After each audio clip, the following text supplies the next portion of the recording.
Hey, good morning to everybody. How you doing? Happy Wednesday to everybody. Making it through a week that features very warm temperatures and humid conditions, and it feels like summer to close out the month of April. Kind of wrong month to be this humid for this long.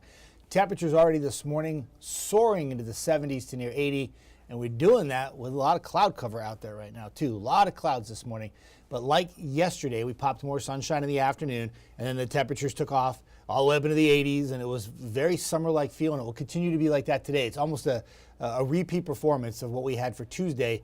The exception is we might have a little bit higher chance for an isolated shower or storm for areas east in Jackson, DeKalb County. We didn't have any rain yesterday, and I don't think that we'll have much today. Most of you will stay dry, and you're good to go. The problem comes tomorrow, Friday, and Saturday. We had to add some rain to the forecast for the weekend on Saturday. There's this front that's going to move through, and it's not really in a hurry to get here, but once it does arrive tomorrow, it brings a widespread area of rainfall with thunderstorms, and it looks like the thunderstorms will continue on Friday again. And then the front gets stuck. It takes a while to get here, but it's going to take a while to get out. So we had to add some showers for Saturday, especially in the morning hours, and it looks like it might be a bit rainy to kick off the weekend. Earlier this week on Monday and Tuesday, it looked like it was just going to be a beautiful weekend, but that does not look like the case anymore. All right, let me see if I can get this to work from this far out. I'm going to try everything I can. Boom, the radar. See that little tiny shower? In fact, let me take the graphic full so you can see it better. That'll work better. See that little shower in Lafayette? It's in Georgia right now, just kind of meandering towards Chattanooga. That's what we're talking about, like an isolated shower or storm this afternoon. It would be mainly for areas like in Lookout Mountain and Sand Mountain. This does not look like it's going to be any kind of widespread rainfall today. In fact, in Huntsville, we're able to get into some sunshine. It's kind of hazy outside too if you go outside. It's not like a beautiful blue sky. There's a little bit of like haze, and it looks almost like cloudy in this picture, but there's a lot of shadows on the ground. And when I came in, I did need my sunglasses. The Shoals, sunny for you too. And right now, temperatures on the cusp of 80 degrees. But let's talk about what's more important. Not so much the forecast this afternoon. Again, a slight chance of a shower or storm, but most of us stay dry. We're in the mid-80s, but the concern comes on Thursday, especially during the afternoon and evening. It looks like it will be more of an evening commute impact than a morning commute impact. Temperatures may struggle to get to 80, but the temperatures, don't worry about how warm it's going to be. Worry about the fact that there's a lot of available energy with these storms for tomorrow. And though it doesn't look like a big tornado event by any means, it's more of a hail, wind, rain event. And the hail looks like it'll be a smaller hail, but it would be the wind gust over 45, 50 miles an hour that could be a concern. Plus, you got heavy rainfall coming down during the evening commute. That will be a big impact for the areas in the Tennessee Valley and something that we're going to be watching closely. Here's your timeline for it. The colors do not denote strength of storm, but I can tell you this.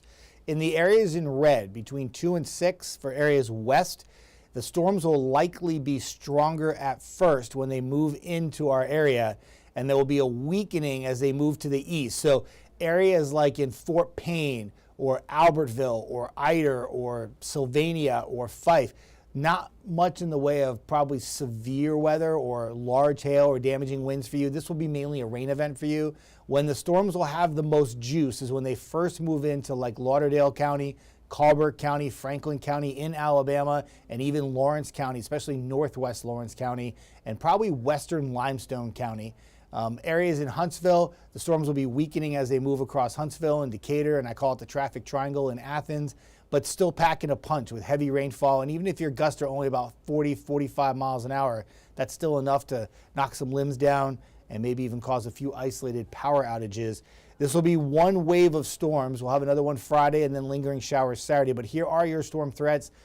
Pretty much everything I just told you. Gust up to 45 miles an hour, maybe even a little stronger. Heavy rain, certainly a concern. There'll be very electric storms again, much like we had last week, where a lot of lightning with these storms, and then the small hail being a threat as well. Again, the time frame on it, beginning 2 west, moving to areas east by about 8, 9 o'clock, clearing the Georgia state line. Once that line moves into Georgia, we do it again on Friday. Now, we have a 48 first alert weather day for Thursday. We don't have one yet for Friday, but the storms Friday afternoon and night could likely still pack a punch with some heavy rainfall and some gusty winds. And then the front gets stuck. We're on the cooler side of the front, and therefore your temperatures Saturday only in the 60s and there'll be some showers likely mainly in the morning, but we got to keep an eye on it for the afternoon because some of those showers may linger at least into like the 1, 2 o'clock hour Saturday. Then really chilly Saturday night. Sunday looks great, and right now we have all of next week dry and temperatures look good. In fact, once we get past this hurdle of storms tomorrow, Friday, and some showers Saturday, the weather looks absolutely delightful for Sunday, Monday, Tuesday, Wednesday, Thursday, and Friday. So it looks really, really good after that. Just got to get to that point. Hi, Carolyn. Good morning to you. Always a pleasure to see you on. Hi, Zelma. Good morning, Jeff. Thank you for sharing the important information today. I hope you have a great, blessed day. Well, I hope you have a great, blessed day too, Zelma. That's very sweet of you, and I appreciate that. I'm going to put a big old like to that right there. Shane says, WAFF stirring the pot. I don't know if we're stirring the pot because I don't have a spoon right now, buddy. But I can tell you right now, just giving you a forecast, and that's all it is. I don't think it's so much stirring the pot, though. But thanks for playing. Donna Oliver, D.O., don't want any storms, Jeff, from Phil Campbell. I don't want you to have any storms either, D.O. You got to keep an eye out, though. Weather alert for tomorrow, okay? Tomorrow afternoon into the evening, especially for you in Franklin County because you got an opportunity for the rain before everybody else. So it would be like early to mid-afternoon for you in PC, D.O., okay? But, yeah, just some storms. Got to keep an eye on things. Don't want it to get out of control. I'm going to put this back. Boom. There's your 10-day still. Obviously, we'll keep updates coming for you since it's only Wednesday. If you have an isolated shower or storm and you are in the area that I talked about in DeKalb and Jackson County for today, that's not the storms that we're forecasting for tomorrow. These are just going to be like a little brief rain today. It's the main concern will come Thursday afternoon, night. This is not like a widespread severe weather event, but still impactful conditions, and that will continue for Friday and then the showers on Saturday.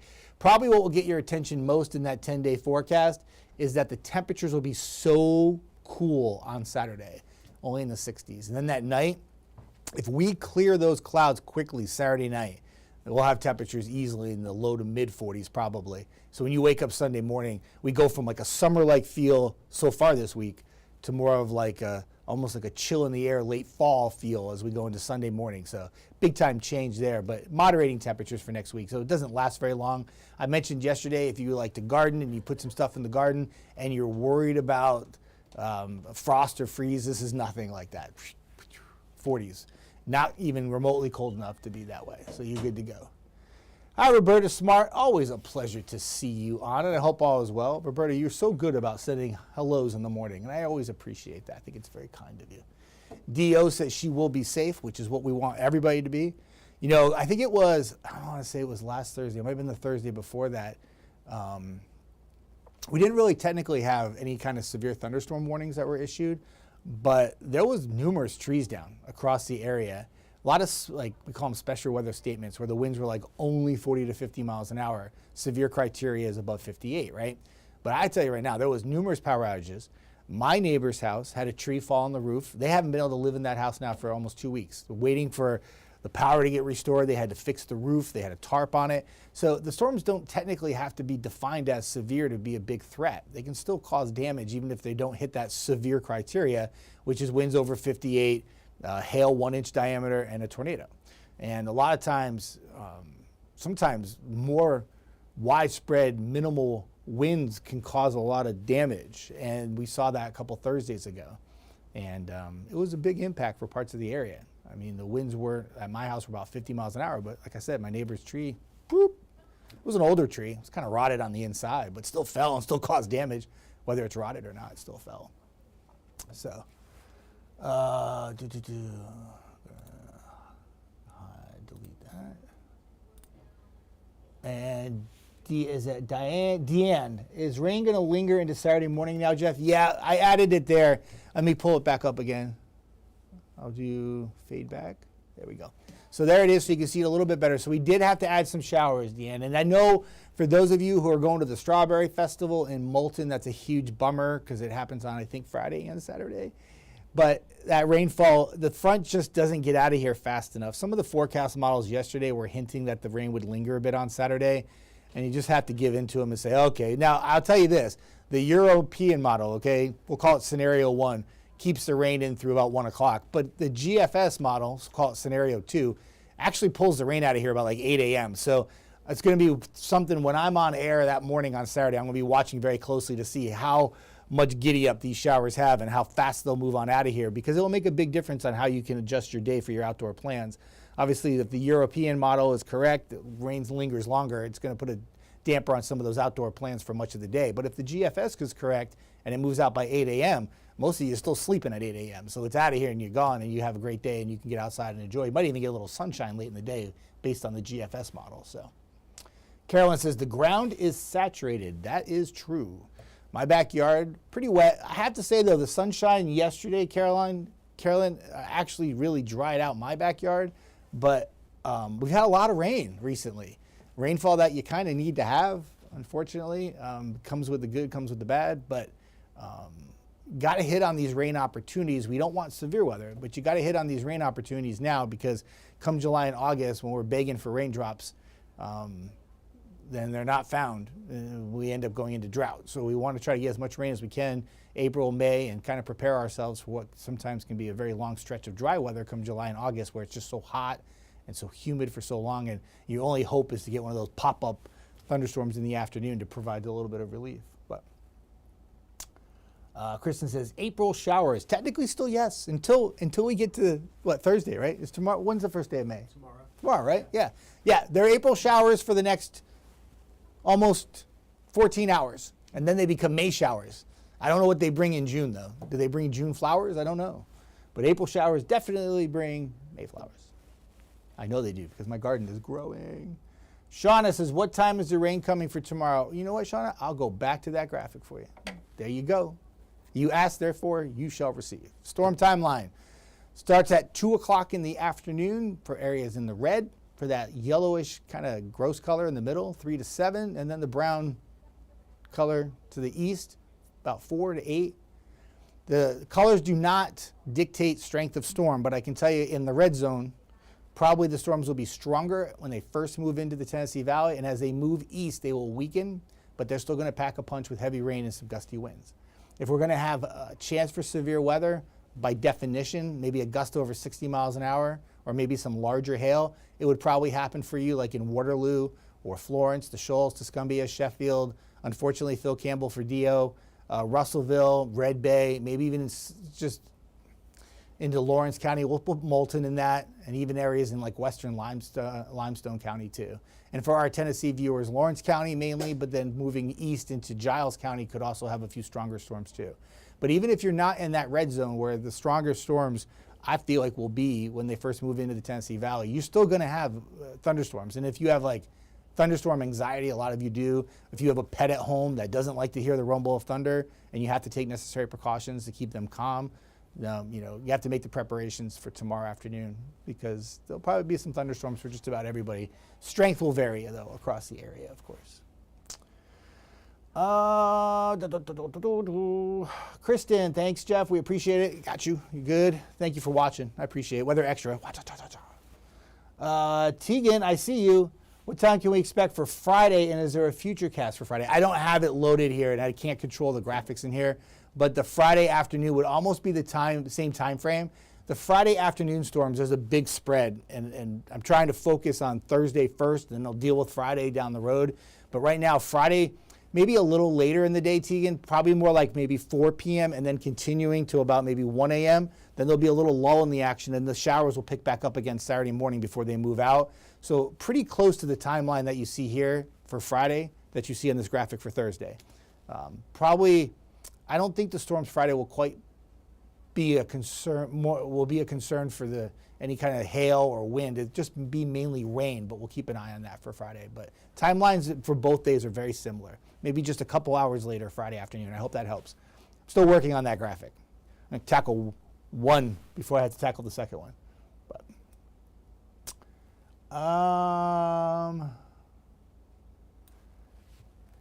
Parker, this is wrong. It is 80 degrees here in Gunnersville. You're close to 80. Yeah, I mean, the temperature is like, we get it from the airport. So if it says 78 and you have 80 in your backyard, yeah, it's off by 2 degrees. I think you're good. Yeah. We can say temperature 70s to near 80 right now. You'll be 80s today in the afternoon. Overall temperatures, like sometimes, like in Huntsville at the airport, you hit a high temperature of 87. I don't live at the airport. I live in Northwest Huntsville. My high temperature was like 83 the other day. So, and I actually have something that actually monitors I have a rain gauge and a thermostat, or thermometer in the back of the house, a little weather station. So my temperature was like 4 degrees difference, and I still live in Huntsville, right? So that happens a lot. Like if you're at City Harbor, your temperature with a nice wind coming off that water is going to be a little cooler, right? You're welcome, Donna Oliver. I appreciate that. You're awesome. Kristen, how accurate do you think the Farmer's Almanac is with weather? I think it's really good for gardening articles, and I think it's really good, like articles to read about like science and stuff. But when it comes to the forecast, I wouldn't put too much worth into it. I mean, like, if you actually read the forecast for the Weather's Almanac, it's really cute. So like what they'll do is like for the whole year they forecast, right? And they'll say like between December 4th and December 11th, snow. Boy, I wish I had it that easy. I wish I could just say snow at one time during the week. It's going to happen. But that's what the Weather Almanac does. If you look, it breaks it down by like 6 to 7 day increments. So, and they only give you one thing that's going to happen. And you know that there's going to be more things that happen throughout that week, right? I mean, how often does our weather actually have the same thing every single day for 7 days, right? So I hope so. How accurate do you, Parker, why does it say rain in Gunnersville on my weather app? It says 80 degrees all day. I don't know what you're asking. There's a slight chance of an isolated shower or storm for areas east. So I said Jackson, DeKalb County, but you could probably throw southeast Marshall into it, but you're not going to have probably widespread rain today. If you look at the percent on it, it probably has a very small percent. So you got to look at the percent. That's very important. And you are going to have 80-degree temperatures today. You're not at 80 yet because it's still in the morning. So you got to let it warm up a little bit. And then when it warms up and you get to the afternoon, bam, you get some 80s and you're good to go. Okay? I hope that helps. Tegan, you're very welcome. I appreciate you too. Tegan, good thing. Tegan called out Parker and said, this is for tomorrow. This is not for today. Yes. Thought that was kind of understood when the graphic said Thursday at the top of it. So yes, today, very little rain, Parker. The timeline here is for tomorrow. Tomorrow is the impact of the storms, not so much today. I hope that helps. Thank you, Tegan. I know you got my back. Deanne, what career path did you... I don't know anything about that. I'm not sure. Kristen, it's all speculation, I know, but it's so vague. It's all speculation. I don't know what that pertains to. Kristen, help me out. Hi, Rachel Hall. Good to see you. I know you. How much time do I got left? I got to go work, everybody. I got to go do something. Hi, Y. Dickerson. Good to see you. Always a pleasure. You always watch our 48, and you're always on, like, commenting. We appreciate that. It's good stuff. Kristen, what time to explain percentage of rain? Is it 20% of the forecast area? Yes, Kristen, you got it. It's not 20% yes, 80% no. It's not like that. It's a coverage area. So you got it right. TikTok taught everybody that, right? There was a big video on TikTok like 2 years ago about the percentages of rain.